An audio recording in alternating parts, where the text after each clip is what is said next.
Live only on DAZN. November 15th, Eubank Jr versus Benn 2. The first was a classic.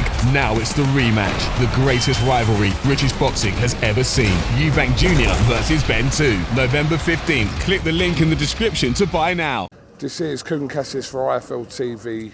We're at British Boxing Club here in Dubai. Delighted to be joined by Mr. Andrew Tate. How are you, mate? I'm doing good, friend. I'm doing good. Yeah, you know, shaking off the dust, bringing the youth back. I've never watched you spar in person before. You've actually probably had about 7 opponents in there today. I'm not allowed to say, I'm not sure I meant to say you dropped one or many. But yeah, you're very awkward, aren't you? I do my best. Yeah, I'm quite awkward, but we had some really high-level competition. We had some UFC guys, some UFC veterans. A couple of them, you know, caught me with some shots, but that's what you need. You need to constantly push yourself, challenge yourself, and I'm lucky to have sparring, which I believe is harder than my opponent for this camp, which is actually a very good place to be. I always find it interesting when people don't have to fight that fight. A lot of people want to fight in boxing wherever because they want to earn money out of it and kind of do things that way. But for yourself, you don't need to do what you're doing on the 20th of December, so why are you doing it? It's a good question, but I think that is what youth is for. Youth is for the fact that you heal and you recover and time moves on. And on your deathbed, you're always going to regret the things you did not do. You're not going to regret what you did do, regardless of how it went. I've never regretted anything I've tried. I've never regretted any of the bad things or good things that have ever happened to me. You only regret whether you should have done it or shouldn't have done it or what could have been. I'm not a could have been kind of guy. I know exactly what could have been because I was there. So I have a very comfortable life. I'm very fortunate. I'm from a Luton Council estate and I've managed to make a whole bunch of money. But I'm not a rich man. I'm just a Luton Council estate guy with a whole bunch of money. So sometimes you got to, go back to what you know, and that's fighting. We saw a spectacular announcement of your involvement with Misfits, which I didn't know was a little bit tongue-in-cheek or not, that you've replaced KSI as the CEO of Misfits. Can you give me some sort of context around how this has happened? Yeah, KSI and I had our back and forths a few times. Sometimes we got along, sometimes he said some stupid stuff that annoyed me. And if you understand how this world works, it's not just boxing, it's politics, it's inter-country relationships, it's business, it's money behind the scenes. And when money's moving behind the scenes, people move with it or people get replaced with it. So if more money can be made by having an interesting CEO like myself as opposed to a boring CEO like himself, then that's his problem. And then this is where we end up, right? I don't think it's actually that unusual. I think it's pretty common in most companies for a board member or a CEO to get replaced if people don't believe they're doing their job.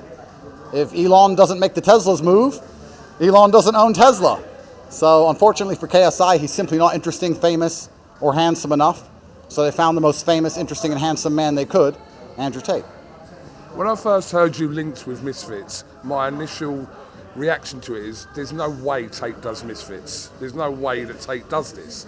But I mean, fast forward kind of months after, you're fighting in Dubai on the 20th. I mean, it's actually quite insane.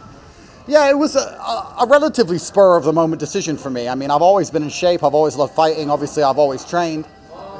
But the opportunity arose to become CEO, and I thought if I'm going to be the CEO of this organization, I need to make it as big as possible. So I had to find the best fighters that people really want to see. It's very convenient. That's also me.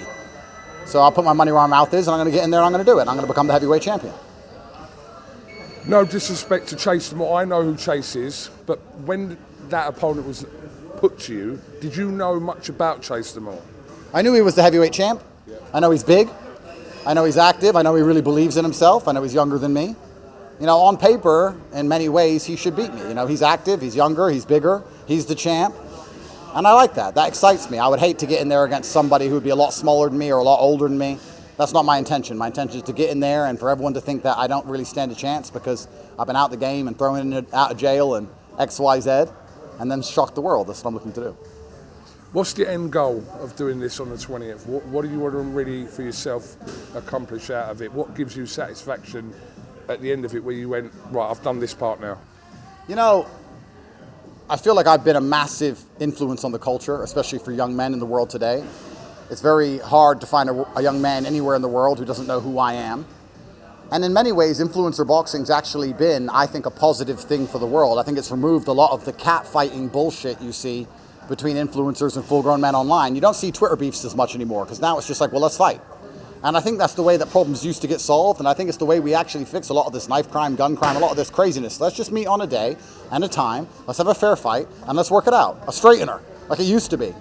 So I feel like, you know, getting in there myself and trying to encourage young men to train hard, go to the gym, dedicate themselves, be brave, because it takes a lot of bravery, not be a coward, show up, fair fight, win or lose, shake hands, and be done with the problem. I think that's a fantastic way to approach life, and I think it's a good way to be a role model for the young men in the world today. So I hope we make Misfits the biggest thing in the world.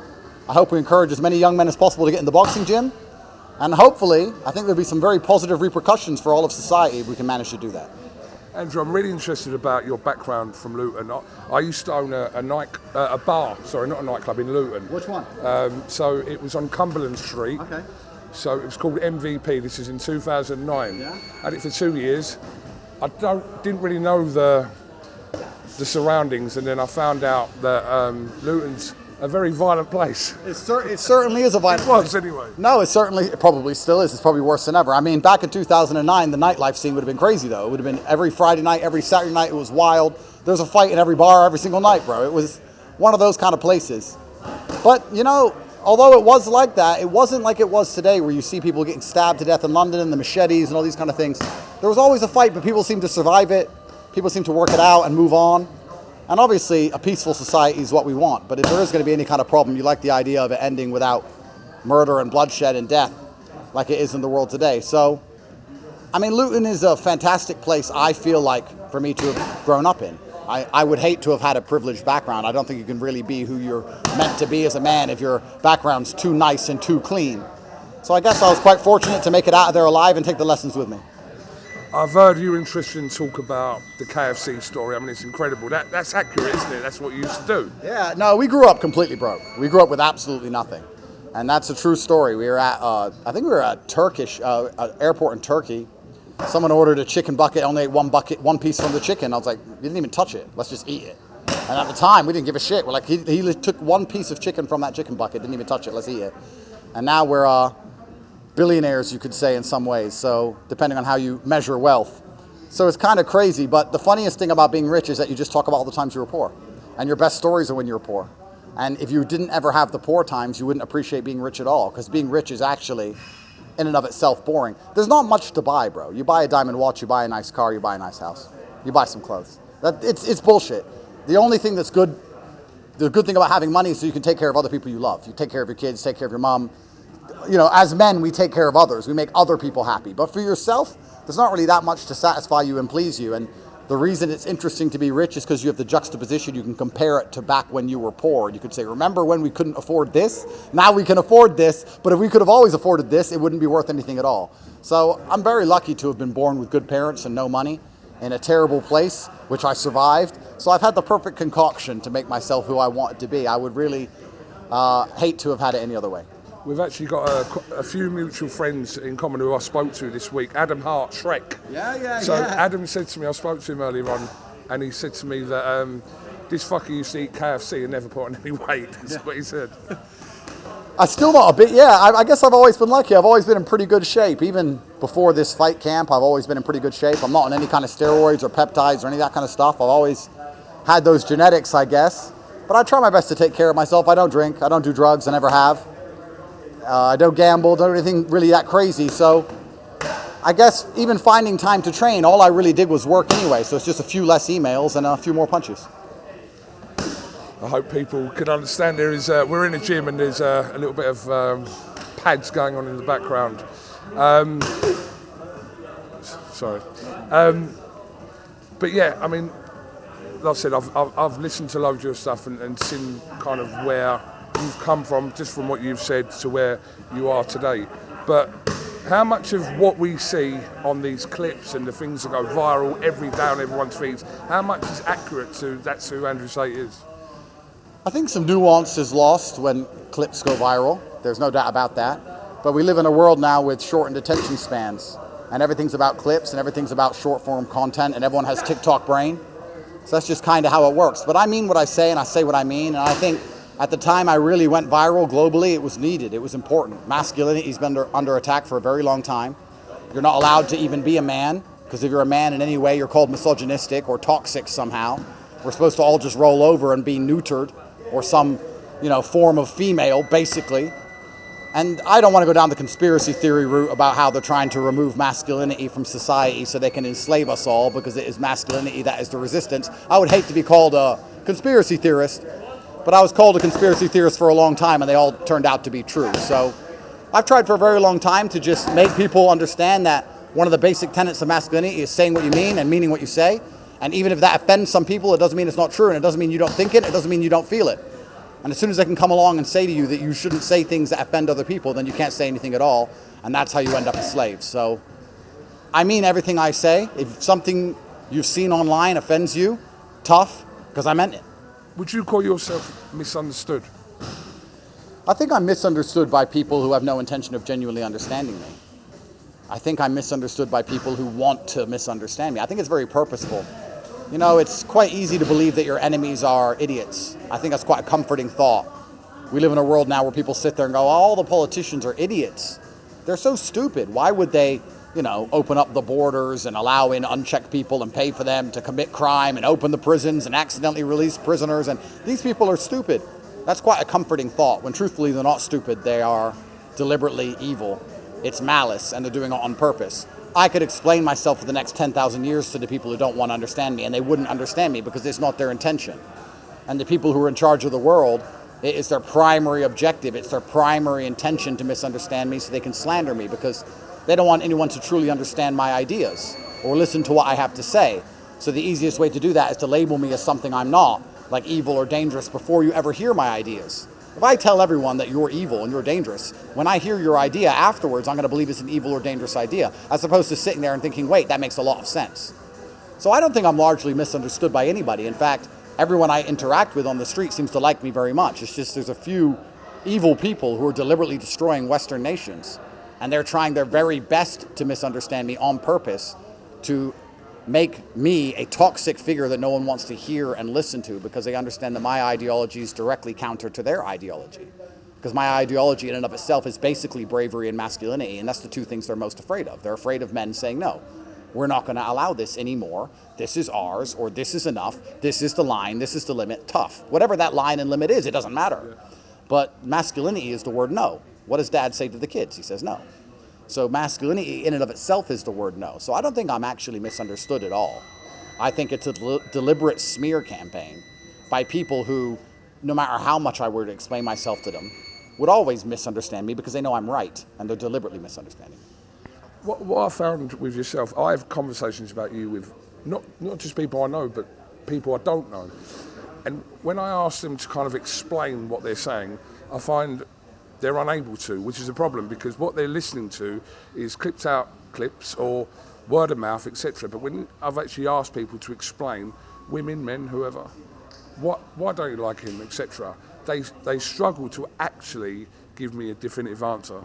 Well, of course they can't, because that is the final stage of the slave mind programming, when they can make you have an emotional response to a subject and you don't even know why. Think about how much of a slave you have to have a strong emotional response to a person you've never met. You don't know what they say. You don't know why you dislike them, but you know you do dislike them because you were told you were supposed to dislike them. You are only broadcasting to the world and whoever you're speaking to that you're a moron. And this is the final stage of the slave mind programming. And you get to a point where they can do this and label certain people or ideas toxic, and these slaves are going to instantly repel these ideas and people, even if the ideas and people are good for them. Even if the ideas and people are trying to help them, they're going to repel them because they believe they are bad, because they have an emotional response to something they don't understand. And the movie The Matrix, I talk about it all the time, but it's true. There are certain people who are so dependent on the system, they're going to fight to defend the system. So the people who don't like me and can't explain why are just lost. They're slave minds, their brains have been removed from their heads, and the programming's been installed inside of their head, and they hate who they're supposed to hate, and they love who they're supposed to love, and they don't even know why, and they go to all the concerts they're supposed to go to, and they watch all the shows they're supposed to watch, and they have the exact opinion they're supposed to have, and there's nothing unique about them, and they pay their taxes, and they slowly get crushed, and they die. And this is the miserable existence the slave has to live. And the people who are free-thinking will actually go, you know what? The system is trying so hard to make me not listen to this guy. Why? Let me listen to it. 5 minutes. Let me hear what he has to say. Those are the people who seem to come to a different conclusion. which tells you all you need to know, really. It's absolutely insane. We are predominantly a boxing channel. I just want to chuck a couple of boxing things to you. How much boxing do you actually watch, Andrew, and take note of? I don't really see you talking about kind of, I mean, we're a hardcore boxing channel, so but how much do you actually watch in terms of whatever fights or fighters are going on? Yeah, I watch the big fights that everyone talks about, I watch all the big ones. Obviously, we have Eubank and Conor coming up. Got to watch that one. You got a pick for that? I like them both. Do I think Ben can do it to make it 1-1 to get the trilogy? That would make it interesting. But, I don't want to upset anybody. I've always been, careful about doing that. I know Ryan Garcia very well. He's also an amazing guy. Yeah. So, I watch all the big fights. I still think boxing is one of the most entertaining sports in the world. I still think it's more entertaining than MMA in many ways. Yeah. I think it's amazing. I would just like to see a few new heavyweights come through. I think we've got the same heavyweight names we've had for 10 years almost. Wardley's popping up now. I saw he did a good job. Yeah. So fantastic. Good luck to him. I hope he comes along. And AJ Fury, are you still a fan of that fight?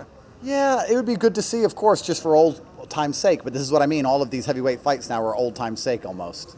It's the same names we've been hearing for 10 long years. I'd like to see some new people turn up. So we got Wardley, we got Ituma, the other guy. Moses Ituma. That's the next hope from the UK, 20 years old. Dangerous. Yeah. Dangerous. Have you watched much of him, Andrew? I've seen enough to know he's dangerous. Yeah. Dangerous guy. So, so just as you said that, Ituma's next fight is against Jermaine Franklin, who Anthony Joshua fought actually recently. So not recently. But I'm going to go with the UK. I'm going to go with Ituma. How do you say it? Ituma? Moses Ituma. Ituma. So I think he's definitely dangerous. I think he's going to be the next big heavyweight prospect. And then obviously, like I said, we have Wardley coming along. So it's going to be interesting to see how the heavyweight division, proceeds as a lot of the other people decide to check out and go into the sunset. I've just come back from Bahrain and I was out there with Carl Froch actually. And I was talking to Carl. I said, hopefully I'm going to sit down with Andrew, and he's told me to tell you, just remember who the real Cobra is. Well, I was actually King Cobra, my fight name. Technically, I was King Cobra, he was Cobra, so we don't have the same fight name, actually, although people get that confused. But, Carl, I remember watching his fight as well. So I remember watching him and Groves. That was that was big. So, boxing was such a big part of British culture, and I feel like England, in and of itself, the country I grew up in, the country I love, has lost so much of itself recently. We need to at least keep the boxing alive. It's got to be something holding the country together. The Queen's gone, and everyone seems to hate each other now, and crime's through the roof. But at least if we can keep the boxing alive, hopefully we can keep some part of Britishness alive. Is there a possibility next year we could see you and Darren Till?